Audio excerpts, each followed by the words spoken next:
I've just read it myself. It was a great pleasure. It's incredibly clearly written. And also, I think almost any period of British legal history in India is among the more complex subjects one can cover in legal history. And the book is, in addition to its specific subject matter, it provides an incredibly clear overview of one complexity after another over time.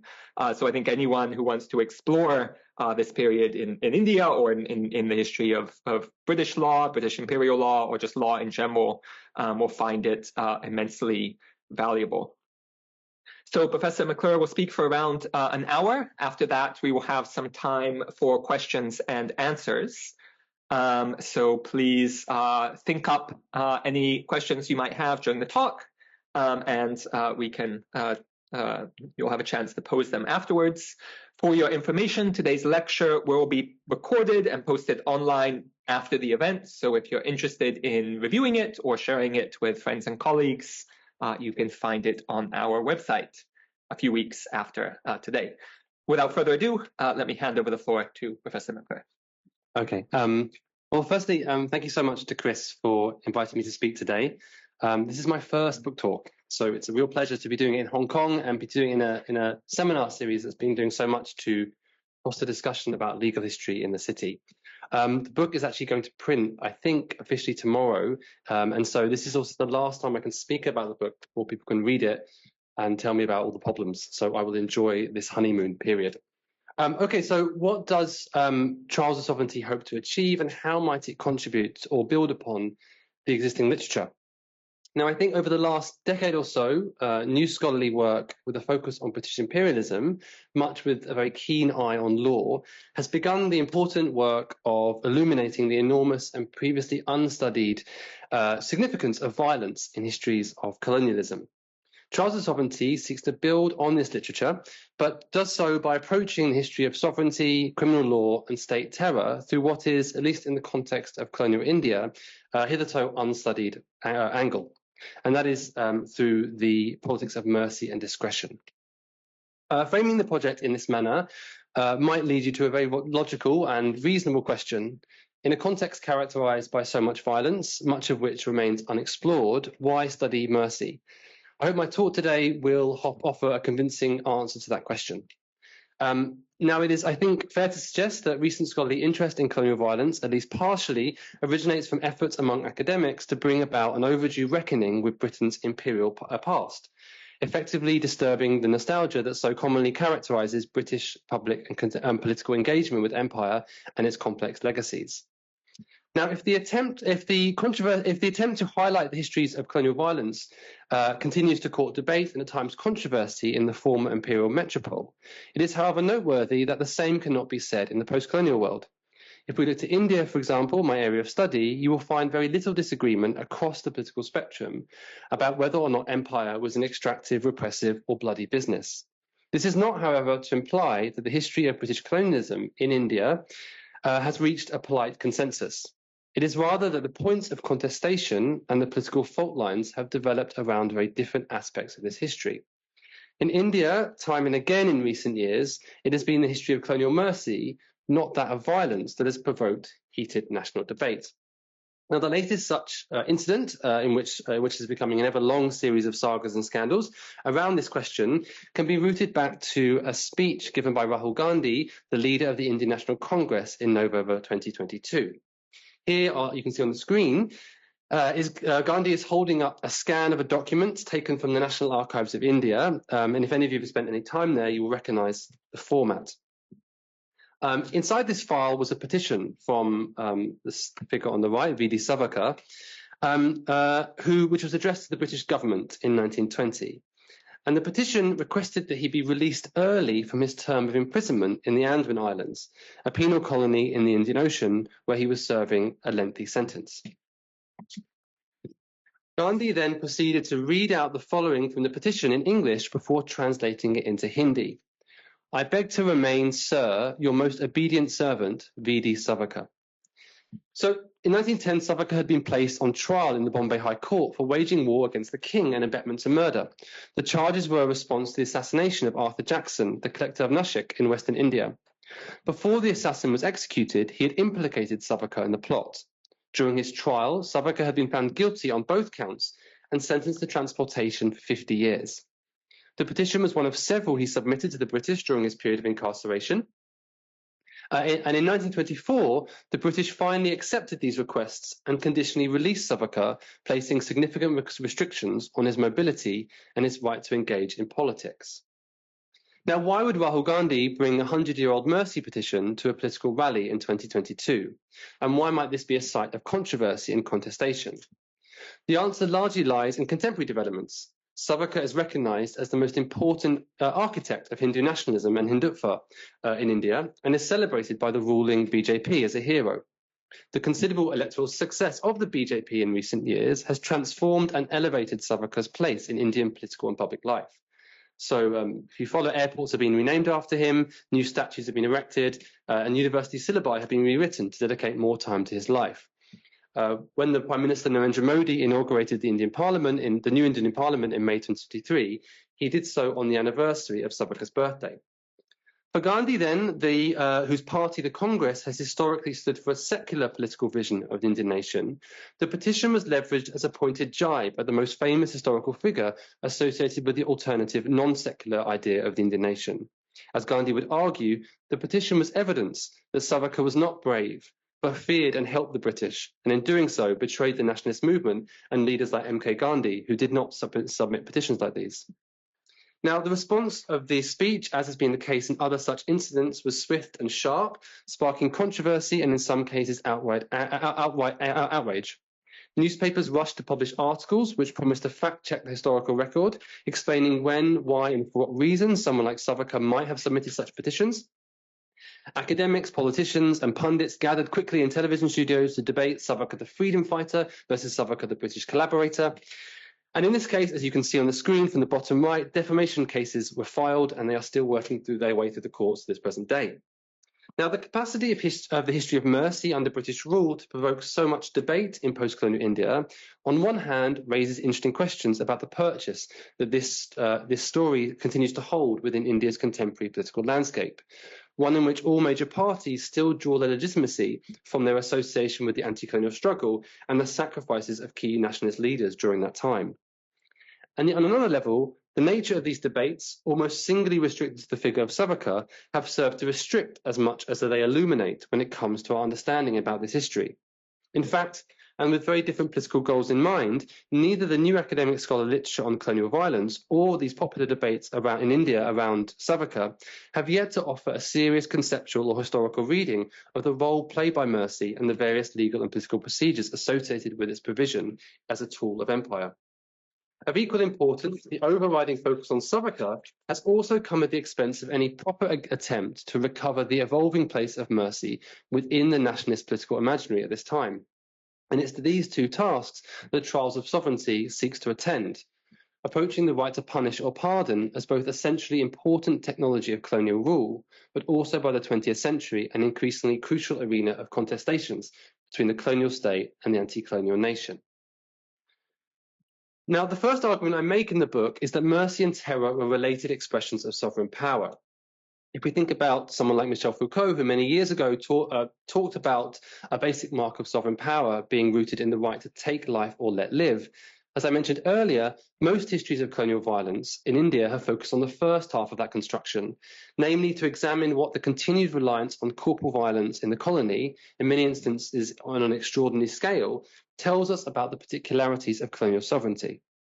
But throughout this period, even under a very violent penal order, judges and officials at select moments did also exercise the second component of Foucault's phrase, the power to live. Whether that be judges deciding to pass lenient sentences in capital offences, or executive authorities deciding to mitigate judicial decisions, or to commute and in sometimes to pardon. So what happens when we incorporate these decisions within our histories of colonial violence and our readings of colonial sovereignty? Now, the point of studying mercy and terror as related expressions of sovereign power is definitively not to argue that empire was any less violent than existing scholarly literature has demonstrated.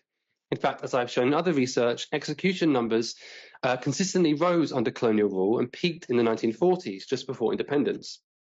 And if we look at the findings of scholars like Durba Ghosh, Joseph McQuaid, Taylor Sherman, or Ujjwal Kumar Singh, we know that some of the most extensive experiments in exceptional, violent, and repressive legality were undertaken in the last 2 decades of colonial rule. However, I do suggest that the study of mercy and discretion enables us to ask important and new questions about colonial sovereignty.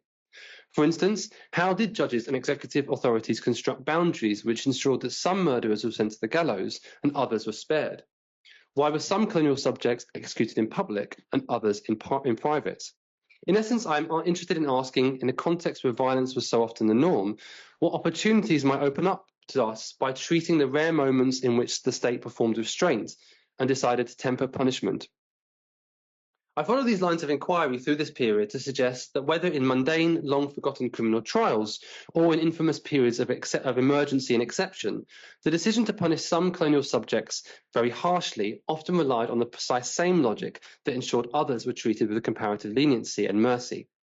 Firstly, and as if we know from existing work, colonial terror was often rationalized by lawmakers as a necessary means of governing populations deemed unruly and unsuitable targets for modern ideas of penological rehabilitation and reformation. Mercy, in instrumental terms, ensured that that same autocratic state, which lacked popular support, did not appear totally blind to existing social hierarchies and could in some select instances demonstrate degrees of deference to elite groups. Mercy, however, as I show in the book, was always conditional, available only to those who conformed to colonial cultural stereotypes and performed colonial difference. In this way, both terror and mercy were rationalized by circling back to the same basic political logic. The Indians were not ready for modern political life. And this is something I will return to in the talk in greater detail. Moreover, by reading mercy and terror in these terms, I also suggest that the unevenness of colonial violence begins to appear with greater clarity. By comparing alike cases that ended with very different results, I argue that violence did not simply separate the colonized from the colonizer along racial lines, but that discretion invested in officials and judges was exercised to reproduce and police differences between the Indian social through the unequal application of violence along lines of caste, class, gender, and status. Now, the second argument I make is that sovereignty can be productively approached as a contested and ongoing trial for the colonial state. And here I attempt to put legal histories and histories of colonial violence in closer conversation with new intellectual histories. Rather than treating the history of state violence and the history of anti-colonial political thought as separate fields of inquiry, therefore, I use the history of mercy and contestations around its provision as a particularly productive meeting point between the two. And here I'm interested in asking how different subjects of empire critically engage with mercy, asking themselves first and later the Indian public more broadly to consider the consequences for any nationalist movement that sought to win political freedom from empire on one hand, while still approaching colonial institutions and imperial crowns to ask for mercy on the other. As I suggest, it is not an accident of history that the moment Indian political leaders began to publicly critique and ultimately reject imperial mercy, that would coincide with the emergence of a truly mass nationalist movement, no longer tethered to the language of imperial constitutions and British subjecthood, but rather demanding full independence. Okay, so what I want to do with the remainder of my talk is to offer a brief sweep of some aspects of this story to give you a sense of how I track in sort of overly simple terms the rise and fall of mercy as an effective means of upholding colonial sovereignty in India. So the book starts during what would be the largest uprising in 19th century the British imperial world, a period of violence and conflict that would ultimately bring about the death of both the East India Company and Mughal sovereignty, leading to India becoming declared a crown colony in 1858. Beginning in May 1857 as an army revolt in northern India, the mutineers were swiftly joined by a substantial civilian contingent motivated by diverse grievances. The rebels' first move was to head to the historic Mughal capital in Delhi in a bid to restore the authority of the emperor, whose fortunes had significantly waned over the course of the previous century. Once Bahadur Shah Zafar II was declared the head of this nascent revolutionary war from the Red Fort, which you can see here, rebels fought in the name of Hindustan to oust the British from the subcontinent. It would take almost 2 years for the movement to be fully quelled. Now, as the uprising was drawing to a close, the British colonial administration formally declared the end of company rule, and through the Government of India Act and the Queen's Proclamation of 1858, declared that India would now be governed as a crown colony. So there's been shelves of literature written about this conflict, but for the purposes of the book, I'm interested in a very particular political and legal problem which needed to be resolved by the colonial government at this juncture. How do you forget the history of a popular war organized around an emperor who had never formally ceded sovereign status? And as you forget that event, those version of events, how do you write a new history, one that would enable the crown to more smoothly legitimate its claims to sovereignty and political authority across the subcontinent? I suggest this process begins with the controversial trial of Bahadur Shah, which took place in the early months of 1858. Now, there's been some literature about this trial written about from various angles, much of which I won't go into today. But to note, it was held in the Red Fort in Delhi, a decision in part to further humiliate the emperor. And since the early 20th century, legal scholars have recognized the shaky, if not outright illegal, basis of the court's jurisdiction over the emperor. With these elements in mind, scholars have read this trial as an extraordinary performance of colonial sovereign power during a classic state of exception. Others have focused on its highly questionable legality as evidence of victor's justice, further underscoring the hypocrisy of Britain's claims to govern through the rule of law. Now, Trials of Sovereignty seeks to offer sort of a new complementary reading to this moment. And firstly, as I mentioned, I'm interested in the work the trial sought to achieve in rewriting this history, this period of history of founding violence. And secondly, I probe the strict limits determining how the accused could be punished by the state. So one of the really extraordinary aspects of this trial is not violence or exception, but a negotiated promise of mercy. Bahadur Shah had surrendered to the British on the basis that his life would be spared. And after discussion, the government agreed that they could not renege on this deal.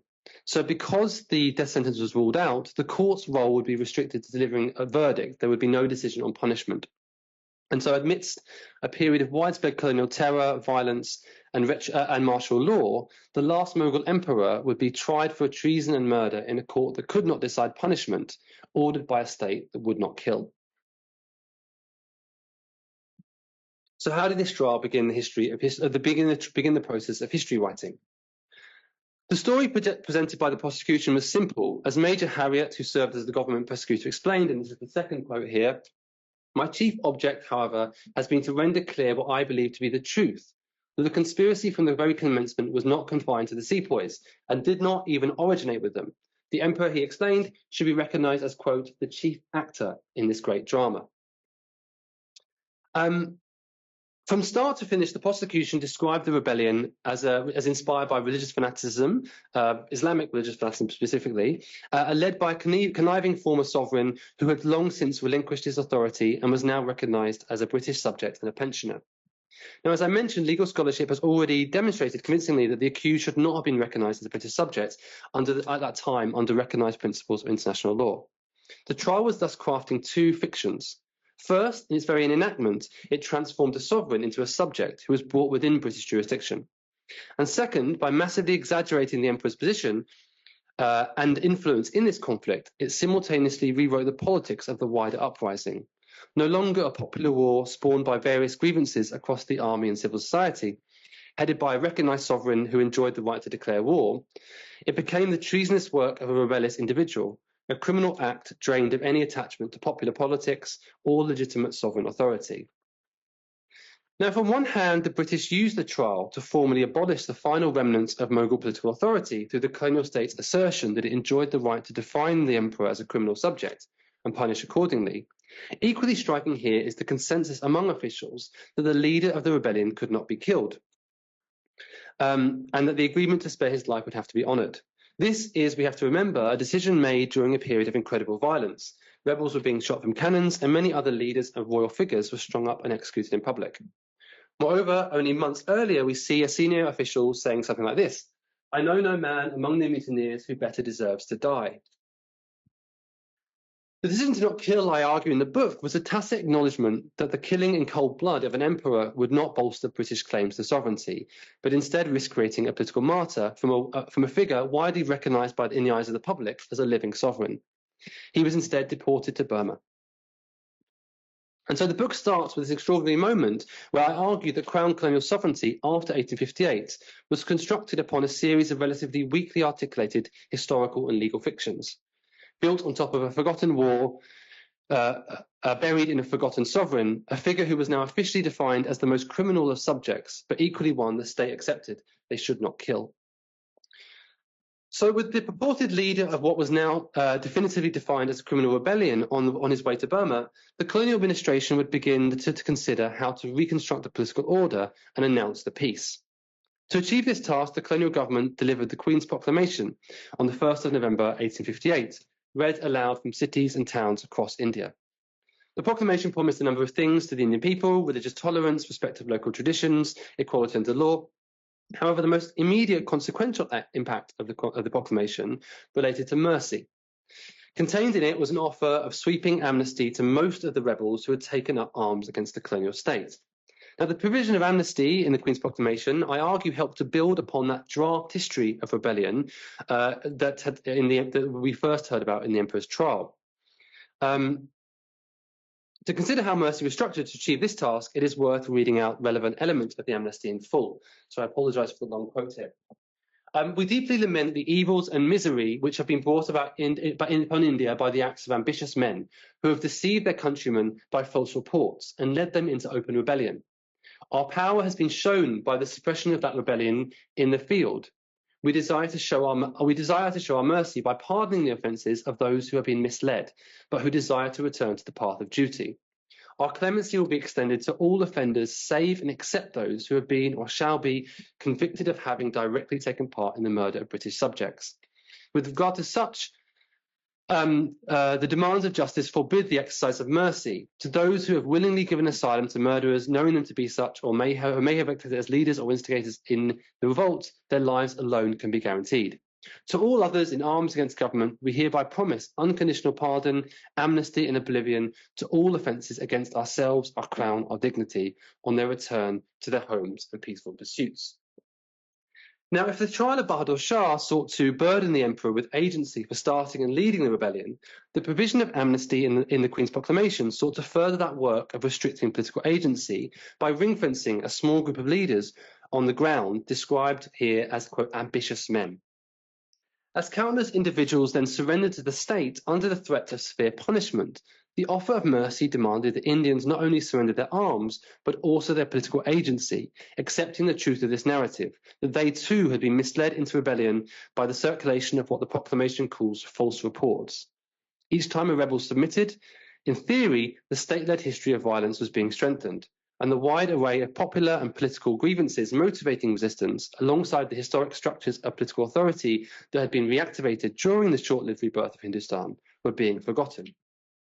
Interestingly, eligibility for mercy here was also tiered depending on the seriousness of offences. Some subjects were in theory to be eligible for full pardon, although my book shows that in practice was not the case. Others were to have only their lives guaranteed, and some would be excluded from mercy totally and would have to feel the full force of the state. And so we see here in clear terms how terror and mercy were articulated as related expressions of sovereign power in this sort of foundational document. Now, this process also operated alongside a reward scheme in which those who were loyal were offered things like land, property, titles, and gifts. And so what we see in this moment was the installation of a hierarchical structure of subjecthood, in which different groups were provided more or less protection, more or less rights, more or less privileges, depending on their relative loyalty or disloyalty during this founding moment. And so as India becomes a crown colony, these fresh strategies of governing subjects and managing hierarchies would prove key to both establishing and later maintaining the colonial peace. So you can see on the screen here, this is a sort of a document where the rebel would have to give various information to the state to be eligible for pardon. Okay, so if mercy and its relationship to terror help us consider how the foundations of crown rule in colonial India, so the trial of the last Mughal emperor and the amnesty in the Queen's Proclamation were thus key to crafting a new political settlement after the uprising of 1857. Built to impose a new official history of violence and undertake the practical work of post-conflict reconstruction, the role of mercy had been integral and necessarily pragmatic. The decision to keep the promise and spare the life of the emperor helped the state avoid the awkward task of executing a popular and still widely recognised sovereign, while the provision of mass amnesty to the majority of the rebels had provided the state with greater flexibility in its effort to dismantle the rebel order as the crown extended its claims to sovereignty across the subcontinent. And as I argue, what connected these moments which is important to remember, is that these episodes sought to bring discipline and transform this history of violence into a criminal act, where liability and agency was restricted to a small group of conniving leaders, headed by a scheming Oriental despot who had long since abdicated his claims to sovereignty, and joined by an Indian people framed as ignorant, easily misled, and tricked. Amnesty, as we know, has its roots in amnesia. What was being forgotten here was the popular idea of Hindustan and the right of Indians to wage war against the British. Okay, so if mercy and its relationship to terror help us consider how the foundations of Crown Rule in colonial India were assembled, what happens next? The middle chapters of Trials of Sovereignty shift attention from this period of founding violence to what we might call the colonial peace. Here I consider how the right to punish or pardon through discretionary authority was repackaged after the Queen's proclamation, as officials sought to consolidate and deepen state power. I ask how a state that remained wedded to violence, often public and spectacular, also sought to cling to the notion that British rule was grounded in the figure of a merciful sovereign.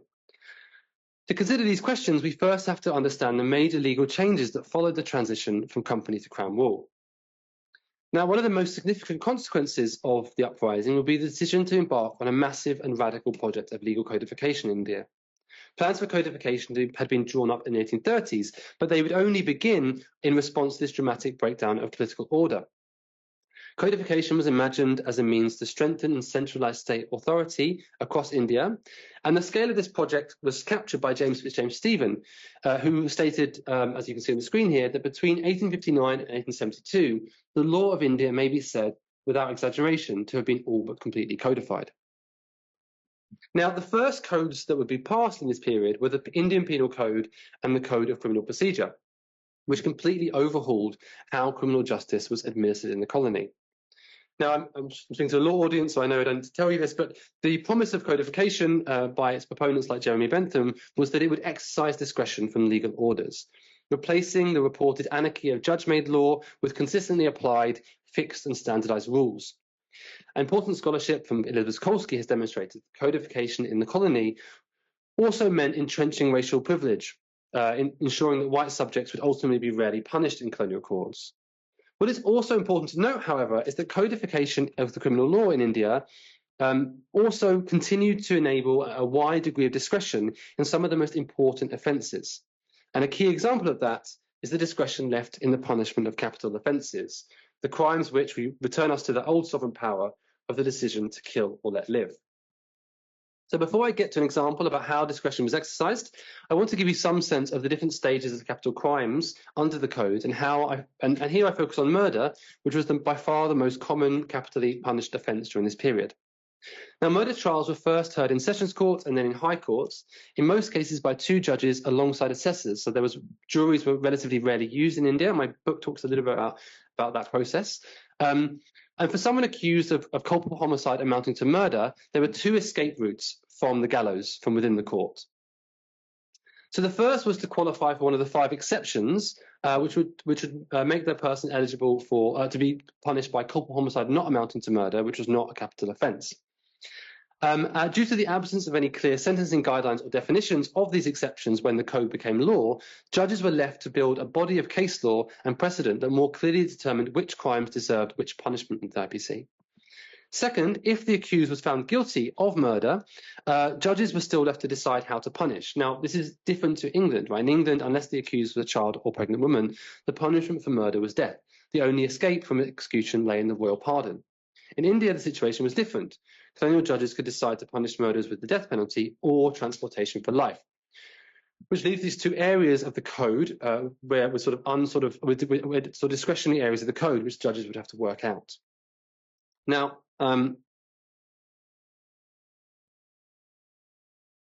so alongside every sentence in sessions court would then be sent, every death sentence would then be sent to the High Court, regardless of appeal, for confirmation, and the High Court could then intervene if they saw fit. And from that point onwards, then there was 2 extra layers of discretion in the code, which granted the local government and the government of India powers to commute any sentence of death or transportation of life if they saw fit after the courts had finished their work. Now, again, there were little rules or guidelines to govern how government officials should exercise this discretion in 1860. Now, alongside and separate to the executive authority provided in the Code, all subjects also enjoyed the right to petition for pardon under the prerogative powers invested in the Crown. Now here, as my book shows, rules guiding both the petitioning procedure and the basic nature of prerogative powers in India were hazy and unclear, with information scattered across memorial rules, jail manuals, penal codes, and government circulars that were all constantly revised and amended, often causing quite a lot of controversy and confusion. And finally, for those that were unlucky enough not to escape and were condemned to death, the scaffold, the rules determining the spectacle of the scaffold were equally unclear. So local officials were often left to decide for themselves whether they were killed in private, semi-private, public, or through various exceptional procedures on the spot, like on the spot, execution on the spot of the crime. So if what my book does, and if we follow the politics of terror and mercy across the late 19th and early 20th century, the first thing to note is that the scale of mercy does not increase in any noticeable manner during this period. The average number of death sentences passed annually in India increases every decade, and if anything, the path to petition for a royal pardon only becomes more bureaucratically complex. Execution statistics were, as a result, eye-watering. India was, by any standard, governed in this period by a very bloody penal code. But what does happen, and you can see this at every stage of the process I just outlined, is that over time, this discretion, the discretion is exercised, becomes increasingly standardized and regulated under various pressures, resulting in the target of colonial terror and the recipients of mercy and leniency becoming gradually more consistent. And that is the politics that I'm really interested in. Now, I don't have time to go through all the ways this plays out through these various stages, but I want to point to just one example, which I think nicely illustrates how mercy could be deployed to both recognize and accommodate existing social hierarchies, while at the same time reinforcing colonial difference in a way that maintained that colonial consensus that Indians remained unready for modern political life. Now, the example I want to give is that of judicial discretion, and in particular, the most commonly granted exception in the code, and that is someone who killed under grave and sudden provocation. The full exception is here. Now, one of the most common crimes for which this exception was invoked related to murders by jealous men who suspected female family members of adultery. Jealous husbands, of course, did not plead provocation in India alone, but what is relevant for our story here is the diminishing space for husbands to use suspicions of adultery to justify mitigated sentences in England at this period. So Martin Riener has argued that by the end of the 19th century, judges in England had become much firmer with juries about the conditions upon which murder might be downgraded to manslaughter in such cases of wife murder. What was needed, judges in England argued, was ocular inspection. So for the husband to have their sentence downgraded, they would have to catch their wife in the act of adultery. Now, Wiener suggests that this change at this time reflected broader cultural and political shifts. The franchise was growing in Britain, and the earlier focus on property ownership as a mark of eligibility for the vote was transitioning towards a greater emphasis on the idea of character.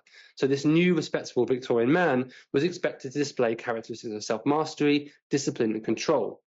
So we see here in this sort of example in England that there was a relationship between legal ideas of provocation and a changing basis of political authority in the metropole, one moving gradually towards popular sovereignty.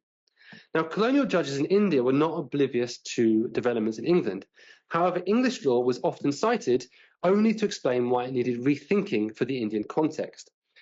So at the very time some paths for judicial mitigation were being blocked off in the colony for wife killers, new ones would be opening up in the colony. So in 1885, Damaru Lode was convicted of the murder of his wife, Muslim Dama, and sentenced to transportation for life. On appeal to the High Court, Justice Strait quickly concluded that the accused had murdered his wife. The question to consider was whether his actions came within the exception of grave and sudden provocation. Strait briefly summarized the case. He said that the accused had returned home one evening and found his wife asleep in bed with another man. The accused, who he had long suspected the wife was having an affair with. In a fit of anger, he picked up a nearby chopper and attacked both parties. He killed his wife and injured her lover. Strait then explained that it was, quote, indisputable law that if a husband discovers his wife in the act of adultery, then kills either her or her paramour, or both, the crime is manslaughter and not murder. This, of course, was not the case in this instance. Strait then continued, Drawing on colonial ideas of Indian culture and psychology, he posited a fundamental difference between the, quote, native mind and that of the, quote, more civilized intelligence of the West. In India, Strait explained, the scene would represent, quote, irresistible evidence that adultery had been committed. Strait altered the decision of the Sessions Court and convicted the convict to culpable homicide not amounting to murder. He was sentenced to 12 months in prison. And this is just one case. The book shows many others in which suspicious husbands who killed their wives in similar circumstances often escape both the gallows and transportation for life through similar judicial reasoning. This logic, as I show also, over time was expanding to include not just husbands, but also other family members, male family members, including brothers, as you can see on the bottom here, cousins and fathers. So in broadly accepting that husbands and other male relatives deserve tolerance in sentencing, colonial judges argued that tightening standards governing acts of domestic tyranny in Britain should not yet be applied to Indian men, creating distance between the man in the metropole increasingly invested in the right to participate in political life through representative institutions, and the quick-to-anger Indian man, not yet to be trusted with such authority. Now, these type of examples, the availability of some mercy for some men who forwarded cultural defences in empire, has been studied in other imperial contexts. Tina Liu, for example, describes something called savage mercy, what she calls savage mercy, which was available to indigenous subjects in 19th century British Columbia. And here she argues that mercy was contingent on reasserting the notion that non-white subjects of empire could not be held to the same modern standards of legal responsibility. Now, Liu reads this primarily as a savage mercy primarily as a means of bolstering racial difference between colonizer and colonized. I would suggest that in the non-settler context of colonial India, mercy needed to do more complex and contradictory work. While judges constructed distance between Indian and English men on racial lines, in partially excusing domestic violence, judges also strengthened existing gender hierarchies within the home. Judicial discretion in capital trials in India therefore did not simply subjugate colonial subjects. It also created sites of asymmetrical negotiation between the colonial state and certain local actors. If these negotiations would prove key to the preservation of colonial legitimacy, at least temporarily, by encouraging these men to continue to approach, appeal and petition colonial authority, in the absence of the delegation of real political power through representative institutions, these conditional acts of deference would ultimately leave colonial authority on fragile ground. The poor and those without social or political capital would be punished through a bloody code. The leniency then would be left for the privileged, but conditional on their willingness to surrender themselves to the wider political logics legitimating colonial rule. Now, this is just one example, and the book talks of others, including an informal bureaucracy of mercy for some infanticide of women, major debates around the prerogative powers of pardon, and the gradual shift away from public executions in India, in part because of empty crowds, so people weren't showing up. Now, for the remaining time of my talk, I want to shift gears a little bit and discuss turn to the question of contestation. And here I want to ask, when did anti-colonial political leaders really begin to think about mercy as a political problem? How did they shift their strategies accordingly? And when did the early language of popular war, buried in the amnesty of 1858, return? And for this, we need to move from the crime of murder to the crime of sedition. Now, existing histories of sedition have rightly studied this offence as a key weapon of the colonial state, one that was wielded as a powerful repressive instrument used to crack down on dissenting voices. What is also interesting about sedition, however, is that the construction of the offence did create real problems for the prosecution in early trials. Judges were unsure, for instance, about whether or not, when juries were used, could they accept majority decisions. And the key ingredient of this offence, to excite feelings of disaffection, was recognised as ambiguous and unclear. Secondly, and equally importantly, punishment for this crime was broad. It gave the judge the discretion to both punish very harshly, so up to transportation for life, but also retain the possibility of a much more lenient sentence, such as a relatively short term of imprisonment. Now, this wide degree of discretion, similar to that in murder, would prove key to the relational work required of state terror and mercy in early sedition proceedings. Now, on the screen here, you can see some screenshots of the first sedition trial in colonial India in 1892. And now I don't have time to explain the wider context of this story, but it's enough to now to note that in this initial trial, in the first trial, the jury did not come to an unanimous decision, and much to the frustration of the government, the judge ordered a fresh trial and a new jury to be impaneled. Now, before that happened, the editors of the paper then submitted an apology in which they stated they did not have the slightest intention of committing sedition, that they were loyal supporters of the government, and they asked for mercy. The government accepted this apology, which was then printed in newspapers and dropped the charge. Now, this would create somewhat of a model for later editors charged with offences to follow. In the next wave of sedition trials in the final years of the 19th century, other newspaper editors would submit similar apologies to the government. Some read these apologies out in court, and others volunteered to print them in their newspapers. These editors then followed a pattern. They pled guilty and asked for mercy. And in such cases, what was emerging was a model seditionist deserving of leniency. They had to be apologetic, and they had to articulate that their crime of sedition was accidental. In response, judges then generally punished editors with relatively short terms of imprisonment, 6 or 12 months. These cases once again demonstrate that to assert sovereignty over some subjects of empire, the state relied on a careful wielding of both terror and mercy. Similarly, these cases also remind us that eligibility for mercy continued to be conditional on colonial subjects relinquishing their political agency, in this case renouncing the radical content that had appeared in their newspapers. It also, however, points to a structural weakness in the state and its laws.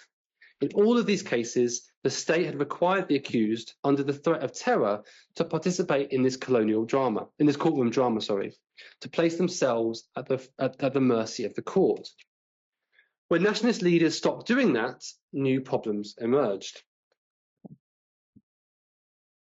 So the figure you see on the screen here is a very famous political nationalist, CUHK, who by the 1890s had become maybe the most important, certainly by the 20th century, one of the most important figures in Indian nationalist politics, and had seen to be sort of central to the development of a more assertive and militant brand of Hinduism.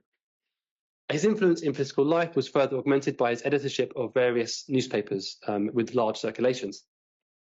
Now, CUHK was also somewhat of a serial seditionist, being charged with the crime 3 times in his life. In the book, I study the first 2 trials in 1897 and 1908, and while there are differences between the two, what is important for us now to note is that CUHK's performances in both trials departed quite radically from these other editors. Rather than appearing as apologetic and accidental, instead he fought these cases on legal and political principles and the ground of justice, stating firmly that he was innocent of any crime. In the first trial, CUHK defense focused predominantly on the fact that there was no Marathi readers in the jury, the language in which his writings had been published. And second, he argued that the law of England protected the freedom of press to criticise the government, and that those same protections should apply in the colony. These arguments failed, and in his closing statement, as you can see on the screen, he uses this last opportunity to once again reassert his innocence. So he doesn't apologise or accept guilt. Within a decade, CUHK would be in trial again for sedition for writings he had published in his newspaper, and this time he defends himself. So this image is from the second trial, where he sort of notably doesn't speak to the judge, but addresses the jury in the court, and people have written about the politics of that. In this case, he again fails to convince the court of his innocence, and in response to the guilty verdict would present an even more radical articulation of innocence than his first trial. Rather than explaining the verdict by reference to the absence of Marathi-speaking jurors, in this case now CUHK sort of embraces the sort of figure of a martyr and invokes an alternative source of sovereign power outside the court. As you can see, he says, "All I wish to say is that in spite of the verdict of the jury, I maintain that I am innocent. There are higher powers that rule the destiny of things, and it may be the will of Providence that the cause which I represent may prosper more by suffering than by remaining free." Now, I argue in this chapter of the book that CUHK was here forwarding a radical form of innocence by refusing to deliver the court the apologetic and accidental seditionist, and continue to question the right of the court to convict him of this offence. Of equal importance, by refusing to accept the court's verdict, CUHK also opened up new pathways to continue to fight on the grounds of justice after the trial ended. Now, while scholars have already studied CUHK's trials in interesting ways, less attention has been paid to the politics of his petitioning as a convict. For the sake of time, I'm going to just focus on his petitioning after the second trial, where his sort of major breakthrough can be seen. But the first trial, he also does some interesting things with petitions. Now, there were various options open to Tilak after being convicted of sedition. And perhaps more than any other convict at this time, he pursued these options doggedly. Tilak first, before he was transferred to Mandalay, where he was being imprisoned, he petitioned the High Court for leave to apply to the Privy Council. The petition raised a number of errors and mistakes that had littered the trial to assert that he had not received justice. So the High Court disagrees and rejects his petition, and Tilak then attempts to present the argument directly to the Privy Council. So every subject had the right to special leave to appeal to the Privy Council. So he again submits that petition, and that fails. And so in a letter to Tilak after his decision, one of his associates writes, and I quote here, "All avenues to justice through the courts are now forever barred." However, after discussion, Tilak and his associates believe that a final appeal might be possible through a petition to the House of Lords. Now, in its judicial function, the House of Lords did enjoy significant influence across the empire. Its decisions were considered binding on the Privy Council and lower courts. Nevertheless, the jurisdiction of the court did not extend beyond England, Ireland, and Scotland, a fact that had been reasserted in 1876 by the Appellate Jurisdiction Act. Tilak recognised this, and as a result, understood that he had little chance of success. What it did offer, however, was another opportunity of testing the boundaries of rights governing the imperial subject and their access to a key source of English sovereignty. The petition also failed. As these petitions on the grounds of injustice were floundering, the issue of petitioning for pardon arose. An associate of Tilak's had suggested that an early release might be possible, although this would likely be contingent on him accepting strict conditions. He would need to either fully withdraw from politics or at least stay quiet on select issues. The proposal provoked Tilak's most extensive comment on the politics of mercy. Tilak stated that mercy would only be acceptable on 3 specific grounds. He says here, legal, equitable, and humanitarian. And he writes here, and if these prove useless, and he puts in capitals here, we should not go beyond them. So the legal option, Tilak explained, had already been closed by the Privy Council. Equitable, related to civil rights. Tilak argued that trial by jury was a constitutional right in empire, and because juries in India were packed with white jurors, the case was that the Indians didn't enjoy this right. And finally, the humanitarian grounds referred to the severity of the sentence. Tilak would agree to mercy if the state accepted that the sentence was too severe, given the nature of his offence and factoring in his age, health, and public position. Tilak then extolled at length why these rules were important. He argued that to accept mercy on any other conditions would be to undo his life's work. Moreover, to win freedom by abandoning his right to participate in political life would be, in his words, to live as a dead man. This was a highly important comment. Until this moment, colonial mercy had performed its political work quietly. For the first time, Tilak, who struggled with the state, had dragged the politics of mercy into the open. As Tilak then submitted his petitions within these rules, they of course would fail, and an unforgiving colonial administration would make him see out his full term in prison.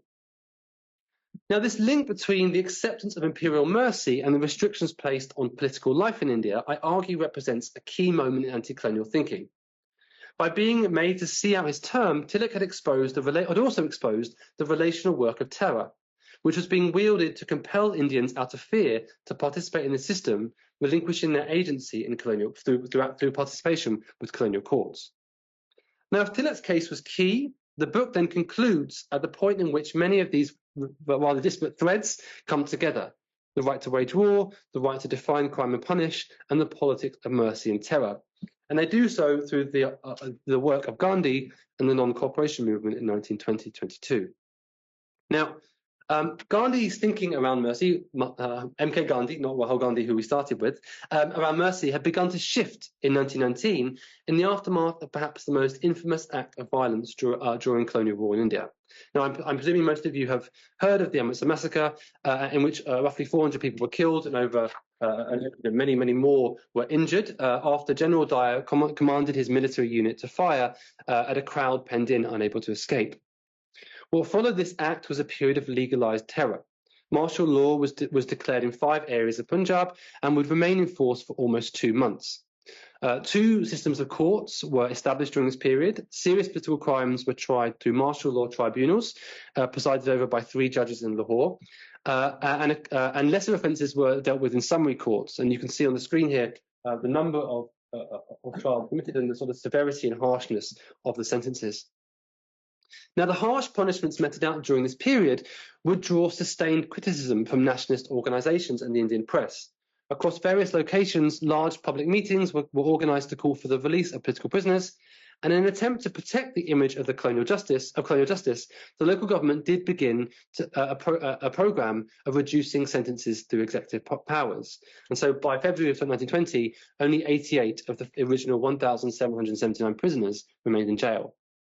Now, when Chelmsford, the Viceroy, explained this programme of mercy, he returned to a logic that should be familiar to us now, something that had echoes in the Queen's Proclamation of 1858. Mercy would be available to the public who had been misled by misguided men who were led away. And the decision here, he also directly invokes Gandhi here. It's sort of a pretty provocative one, referring to an earlier speech that Gandhi had given, but taking him really out of context. To say that there were sort of clever, educated men tricking the public into these acts. Now, Gandhi responds directly to this speech in a rebuttal to Chelmsford and suggests that colonial justice was not bolstered by the provision of mercy, and states that the public had in fact never asked for mercy. He says the talk of clemency comes with ill grace and comes from a public that asks for no clemency, no mercy, but asks for simple justice.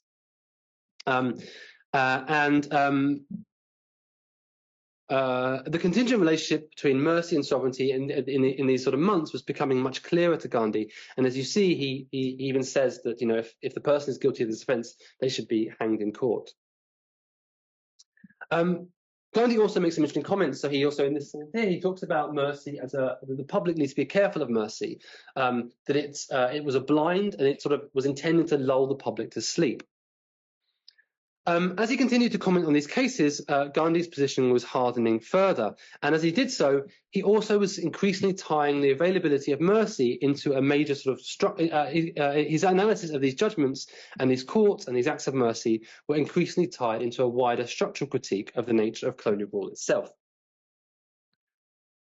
Now, the following year, Gandhi would launch the non-cooperation movement, which lasted from September 1920 until the early months of 1922. And this is generally acknowledged to be the most serious encounter between state and nation since the violence of 1857, which we began. Gandhi's promise during this period was famously to attain self-rule, Swaraj, within a year. Now, what distinguished the non-cooperation movement from earlier struggles was the sheer scale and breadth of participation. Reaching villages and rural areas, the national movement expanded its elite base and begun to draw wide engagement from across society. And this period also sees a fundamental shift in how the International Congress are talking about their politics. No longer as part of a path defined by gradual constitutional reform, they were now calling for political independence. Now, it's important here that we pay close attention to how Gandhi himself defined the movement.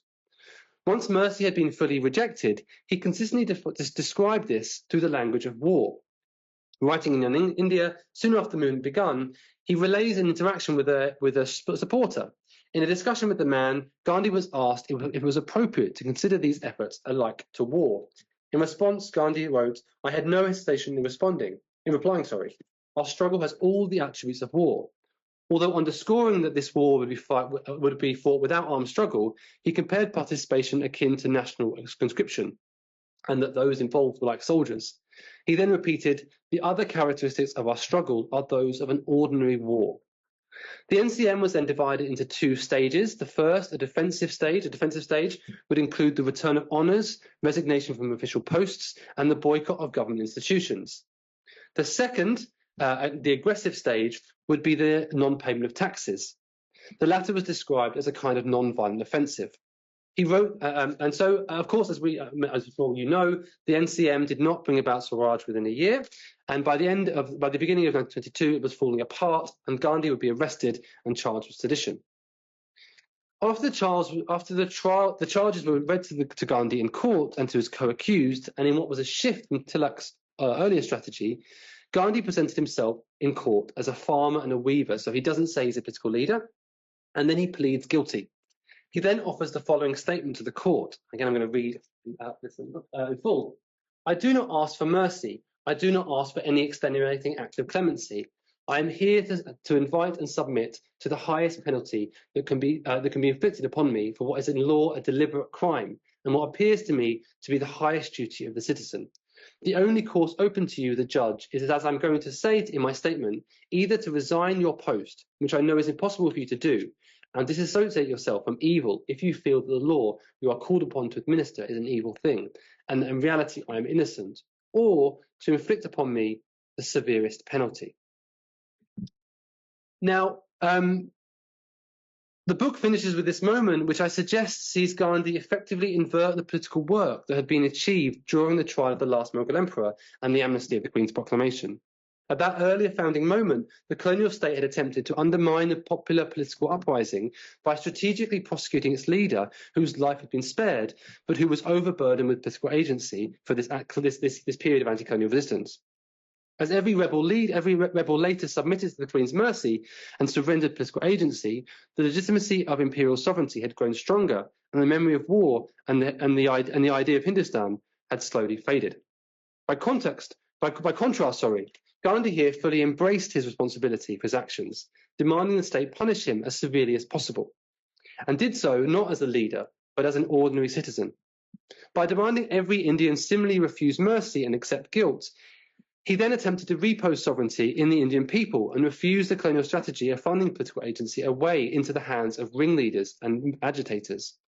For every individual who refused mercy and headed to jail, Gandhi believed his argument was growing stronger.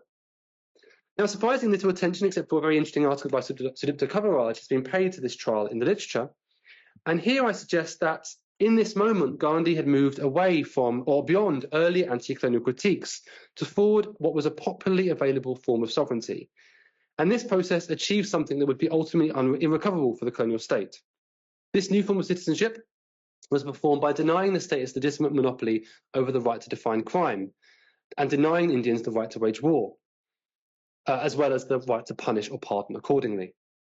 Gandhi here was building on top of work undertaken by colonial subjects over the previous decades who had contested, challenged, and now finally rejected the legitimacy of colonial subjecthood and law.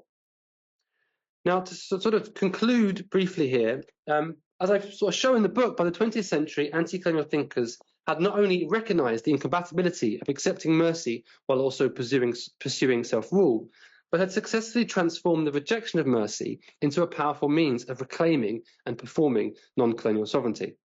So the book, As Revolutionaries Willingly Take to the Scaffold, another part of the book I haven't got time to explain today, and Gandhian Civil Disobedience, Massified Anti-Colonial Politics, a political settlement crafted in the wake of 1857 crumbled, forcing the state into a series of retreats in response to a nationalist movement that was now fully rejecting the legitimacy of colonial rule and had begun the process of dismantling empire on the path towards decolonization and post-colonial freedom. Given its prominence in various forms across this period, Trials of Sovereignty therefore argues that histories of mercy should no longer be restricted to the various mercy petitions submitted by V.D. Savarkar, while histories of colonial violence can gain much from thinking more critically about the role of discretion and the unevenness of colonial terror in British India. Thanks.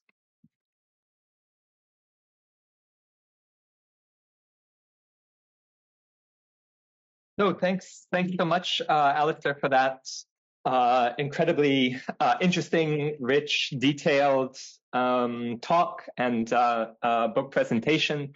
Both, I think, incredibly important and insightful on the particular, really actually complicated central subjects explored to do with both executive and judicial discretion on the part of British authorities in India over this period, and sort of challenges and reversals and contestations thereover. And also, as I said at the beginning, just an incredible overview of this period of British rule in India, the development of British legal systems in India. That as I said before, just reading through the book, I learned so much also just about things that had always slightly confused me that were clarified by your work. So I recommend heartily to everyone on all of these accounts. So now we will open the floor for the question and answer session. So please think up any questions you may have. I have potentially many myself, but I will limit myself for now to one to kick us off. And so it's a slightly off the central topic one, but something that came out, at times in your talk, I think even more in the book, but is always of interest to me, which is sort of the relationship between legality in India in this period as you are exploring it, and legality in Britain. And in particular, I think it's quite clear from your talk and the book that in the period you're covering, things are quite different in India and Britain, right? The extent to which the death penalty sticks around, the number of people who are executed, in central focus, of course, corporal punishment, all sorts of just the element of discretion in terms of who gets charged and the lack of due process and so forth.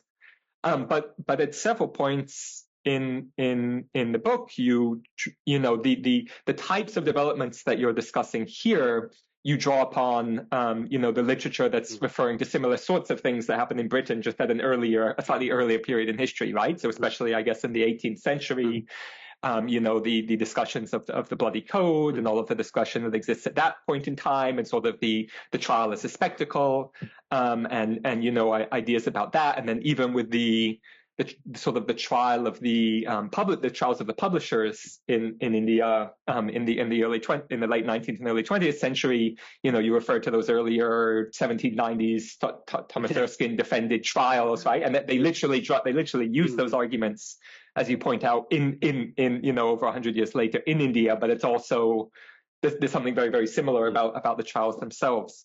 So it's a really open-ended question, but just how I'm always interested, I guess, in on the one hand, I think, as you point out, and as most of the literature relies upon, the idea of the rule of colonial difference, and just that operates in these contexts. And of course, that's true sort of in the same moment in time, almost always. But how similar, I guess, do you see these developments as being to some of those that took place at a slightly earlier period of British legal history? Thanks, that's great. I mean, because what's interesting about my sort of gradual, the book didn't start with so much engagement with English legal history, and I'm not a lawyer, so I had to I did my PhD quite quickly, and then afterwards I only read some of the stuff after the PhD, and it was really actually what really inspired me to, in many ways, to push towards the argument on mercy. I mean, Douglas Hay particularly, it was something that was very important to the book.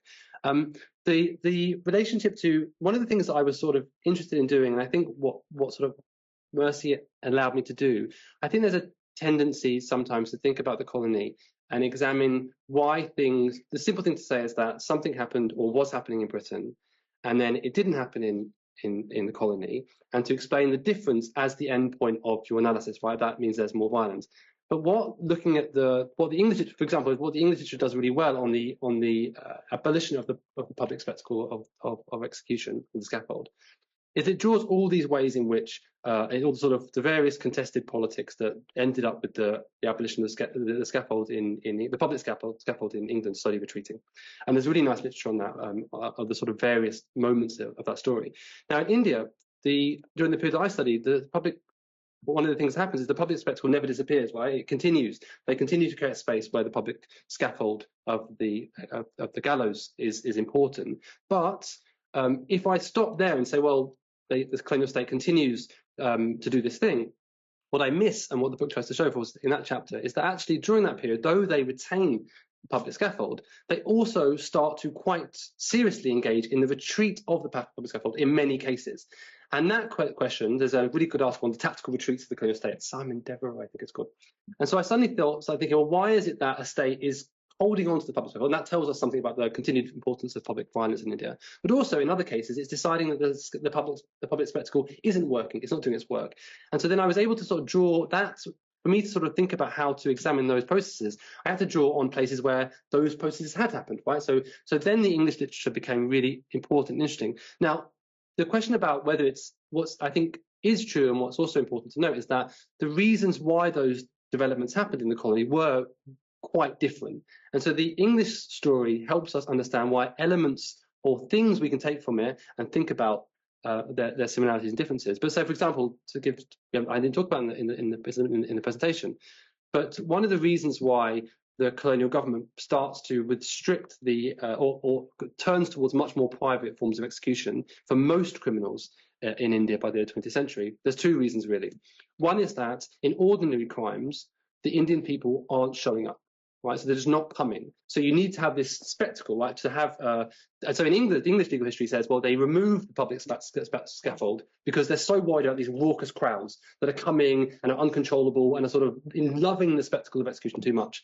Now in India, by the early 20th century, people don't want to see the state's spectacle of violence, and that causes problems, right? How do you assert sovereignty over people if no one wants to watch your show, right? And so that's one problem. Now, the second problem, which again is more similar to the English one, it's different, but it's slightly different, is that when political radicals and revolutionaries were being executed, then everyone wants to see.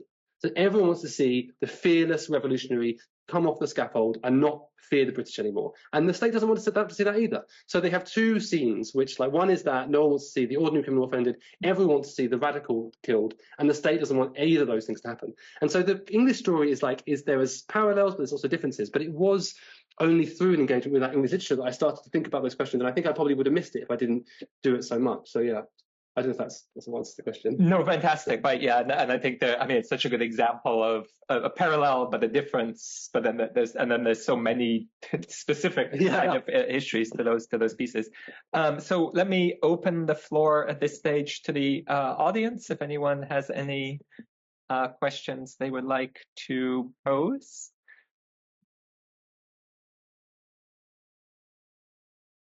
Please, Chris. I don't know if Alastair, this is really wonderful, a book and talk. I learned so much from this, and it was exceptionally fascinating. Really, really amazing work. My question has to do with a term you used toward the end in discussing the distinction between Tilak's approach and Gandhi's approach. The term is legitimacy, and I'm curious about the extent to which Tilak was actually buying into the legitimacy of colonial mercy, or this was just a strategic kind of use of that tool. Right, and maybe others in his shoes, and the extent to which this really functioned as a means to gain mass buy-in in the colonial project, or the extent to which it was just sort of, maybe a means by which, there could be some sort of temporary safety valve, right, for the population in dangerous moments for the colonial state, or as in Tilak's case, an individual kind of use of the tool. So. Yeah, thank you. Yeah, the Tilak, the question of whether or not I can answer the Tilak thing first, and then maybe just so the Tilak, whether Tilak buys into, Tilak by 1908 is not buying into. I mean, he literally ignores the judge through the court and speaks to the jury for like 21 hours. And as he's speaking, like every day, the newspapers are printing like word by word what he's saying. It becomes a sensation, right? So Tilak knows precisely what he's doing, and when he's petitioning, there's some really interesting stuff about his petitioning. I mean, what my argument in the book is that what he does effectively is he exhausts imperial justice. So he refuses to, because he fights on the lines of justice itself, not mercy, not that the court was right. He basically goes through every single sort of arena where sovereignty is supposed to be, where mercy might be found, where justice might be sort of reclaimed. And he tries to say, well, if I, as a colonial subject, as a British subject, I have rights to that. And if the courts have been unjust and they're doing something illegal, so I should be able to find justice somewhere. But of course, this is, I think, largely performative. Although there are times when he I think if he was able to be released on those terms, he wouldn't have rejected it. And he has this really interesting phrase when his petitions, I think it's one of his final petitions fails, and he's only got like a few months left in prison. He keeps telling his various associates, keep sending these petitions in. He's like, knock, knock, and the door will open, whatever, right? So he is like constant, and part of the reason I think also is that every time he sends a petition in, it's reported on the newspaper, right? So by doing this process, he also continues to keep interest, focus on his project. He keeps being able to, so when he's rejected from the Privy Council, he's a pretty clear case of the court, there's some illegality in the court, so procedural problems. And he's rejected. And so when he's rejected, the Privy Council, which previously wasn't a big issue in India, there's quite a lot of criticism about the Privy Council, like how on earth have they rejected this case? And so he uses this, I think, largely strategically to just demonstrate to the wider public that you won't get justice in this place, right? Like if we, so that's, I think, and he makes a lot of arguments about popular sovereignty, and if this was if we had representative institutions, that we would find justice more easily, all these things. So I think that he is largely strategic, and that's why I think it's sort of a radical innocence, right? He's not. And so could you sort of the second question about the sort of individual versus the, could you just sort of broadly, right? The extent to which there was a kind of buy-in to the legitimacy of the colonial project as a result of the use of mercy, or the extent to which this solely served as a kind of safety valve or something that was used to be effective in the last. I think it's interesting. I mean, I think one of the things that I tried to sort of, I don't sort of make it very clear in the book, that one of the things that's interesting is that if you think about the sort of the scale, the sort of time period in which I'm studying, it's a relatively short period in the scheme of things, like 70 years, right? And if you think about that, I mean, the legitimacy of this thing collapses in, basically 50, 60 years, right? So it's not in that sense deep. But the Queen's Proclamation is taken very seriously, at least into the 1880s and 1890s. So the Indian nationalists talk about it as their Magna Carta, right? There's the Indian Magna Carta. It's circulated around, and those ideas, British Indian liberalism in the 1880s and 90s, it's thinking about constitutional reform and all these things, but it's thinking about it in the context of an imperial constitutional structure. And it's only really with the early 20th century when you see that shift away from that. And so I think, there was always criticism about from the early on, you see criticism about the sort of the injustice of the courts and the violence and the whipping and the executions. So there's a constant dissatisfaction with how empire is running, and that's early. But there's also, it's not, I think, to the early 20th century when you see what was at best a thin sort of legitimacy, partly, not completely, of course. I wouldn't argue that this mercy is the only thing that keeps this going for a little bit of time. But it's only in the 20th century when you see that really sort of collapse. And so it's pretty thin, I think. So yeah, but I do think they're important. I do think the idea of mercy was important. It's why I think I think that's why it became such an important feature of Tilak and Gandhi's ideas. So yeah, thank you. Great. Maybe I'll pose another question of mine. Well, first, just on the sort of Tilak Gandhi strategy question, insofar as their sort of Tilak's emphasis on only legal, equitable, or humanitarian sorts of appeal, and Gandhi's sort of complete rejection is. I mean, do you get the sense were there any models they were looking at in as far as you know for that, or was it something they just sort of came up with? And on the other side, to the extent they were, did you see that particular strategy, being picked up by others?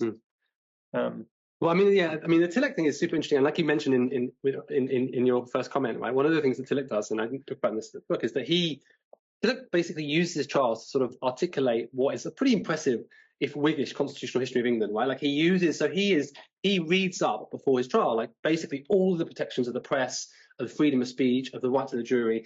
And so he is firstly tried quite a few times. So his second trial is very different to his first trial. So I think Tilak is sort of self-teaching as he moves through his various sedition trials.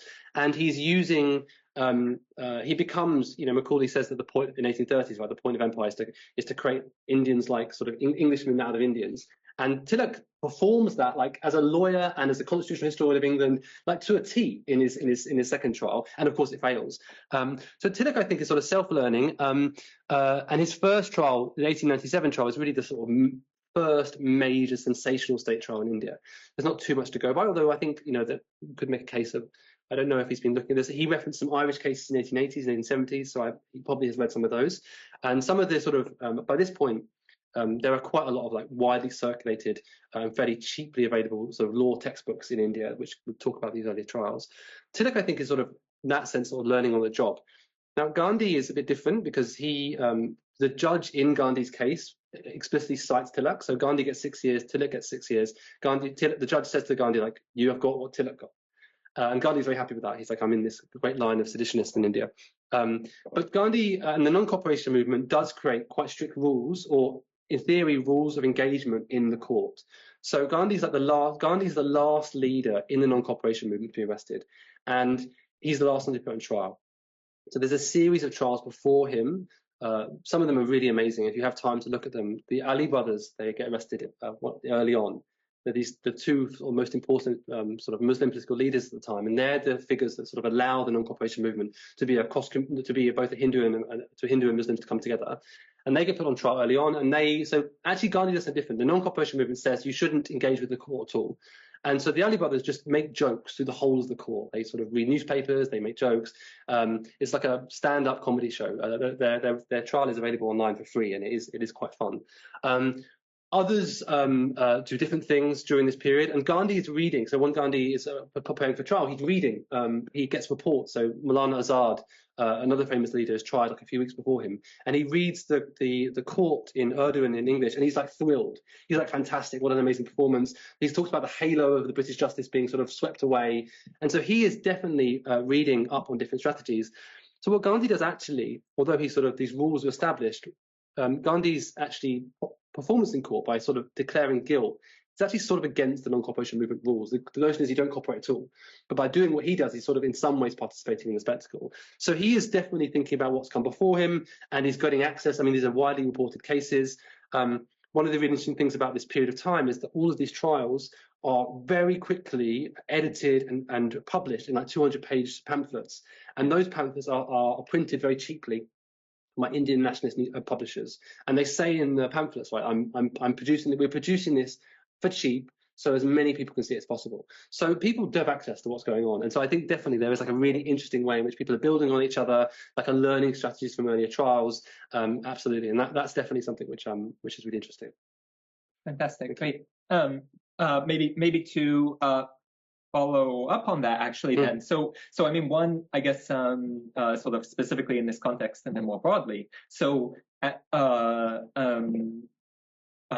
it seems to me sort of actually across, in those moments you were just describing and in other moments in time, there's almost nothing like a sedition trial to give the person on trial an opportunity to, turn it into a drama, right? They're great for us to read as historians because you can see all of that there as you were describing.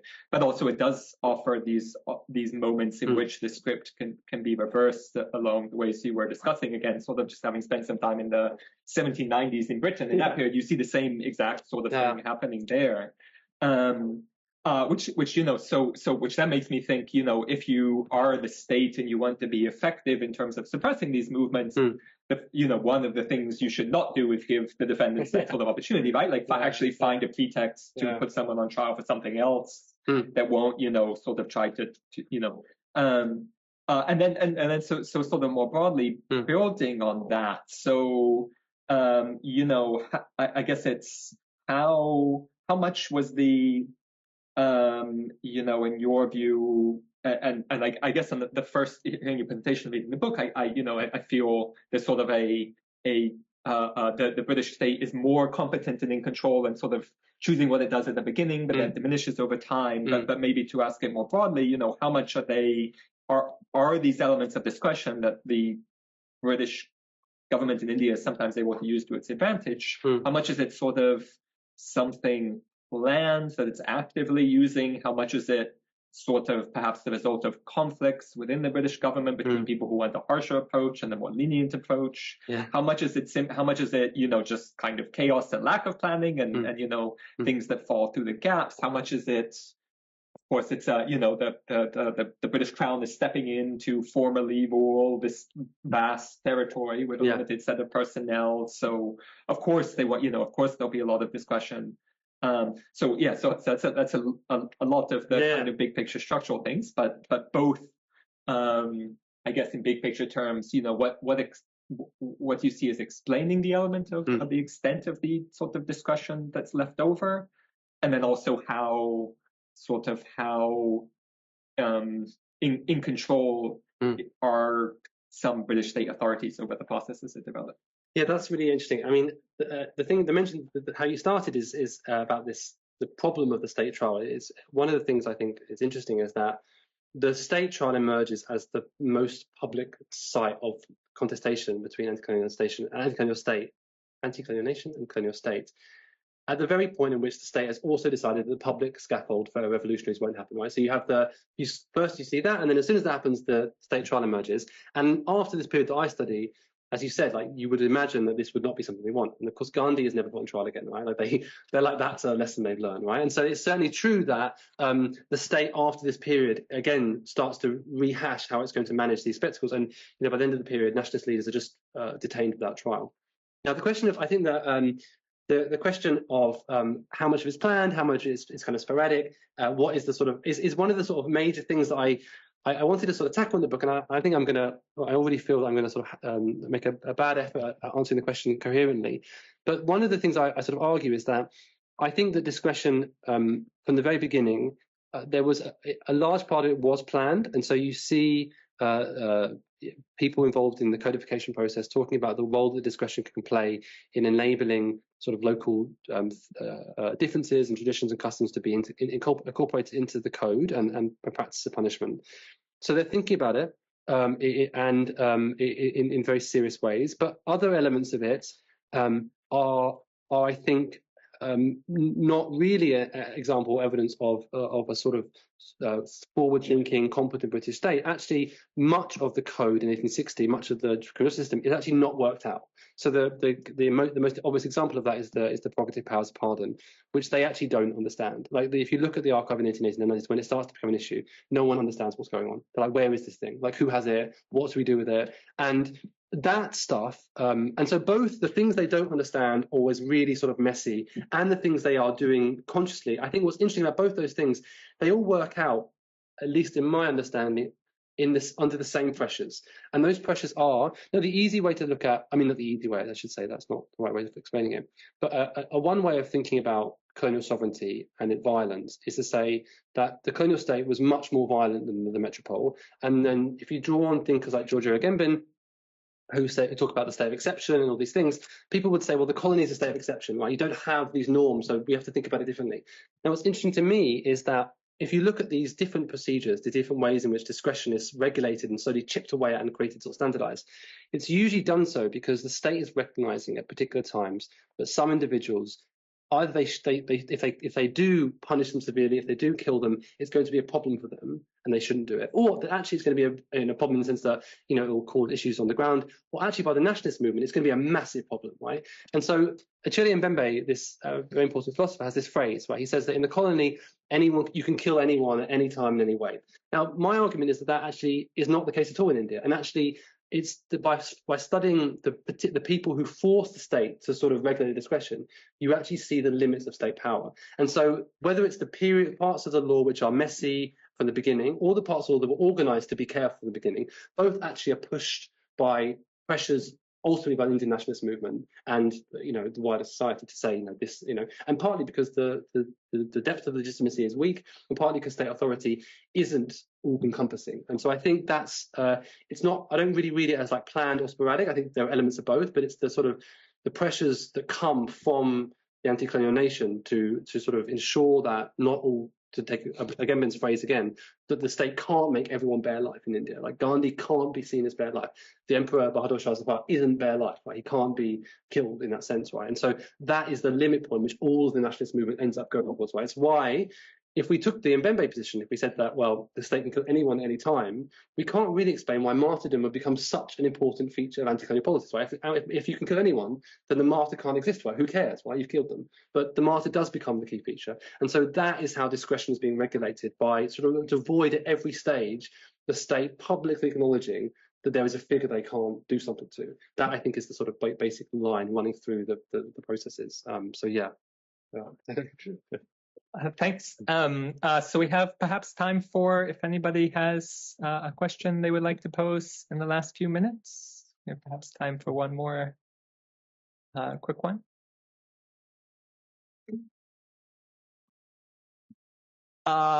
If not, then perhaps we can bring it to a close there. So everyone, please join me in thanking Professor McClure once again for his fantastic. Thank you very much.